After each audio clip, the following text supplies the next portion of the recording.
നിയമത്തിന് കീഴടങ്ങാണ്. അപ്പോൾ നമുക്കത് കാണാം. ഇനി ഒരു പക്ഷേ ജയിലിലിട്ട് തന്നെ കൊല്ലിയെടുക്കും. പലരും കൊന്നിട്ടുണ്ടല്ലോ, പലർക്കും വിഷം കൊടുത്തിട്ടുണ്ടല്ലോ. നമുക്ക് നോക്കാം. ജീവൻ ബാക്കിയുണ്ടെങ്കിൽ പുറത്തിറങ്ങിയ ബാക്കി ഞാൻ കാണിച്ചു കൊടുക്കുക. അപ്പോൾ നമുക്ക് തീരുമാനിക്കാം. അപ്പോൾ തീർച്ചയായിട്ടും പ്രതീക്ഷിക്കണമല്ലോ.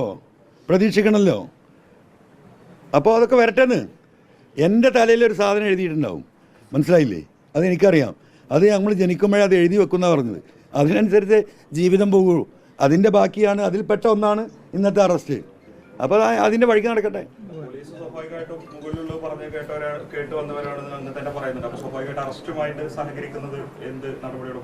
അല്ല, അറസ്റ്റുമായി സഹകരിക്കുന്നത് ഇവിടുത്തെ പോലീസ് അറസ്റ്റ് ചെയ്ത അറസ്റ്റ് വാറണ്ട് തന്നാൽ അതിന് നിയമവിധേയമായിട്ട് അതിന് നിന്നു കൊടുക്കുക എന്നതൊരു മനുഷ്യൻ്റെ ഒരു നിയമം അനുസരിക്കുന്നതിൻ്റെ ഉത്തരവാദിത്തമാണ്.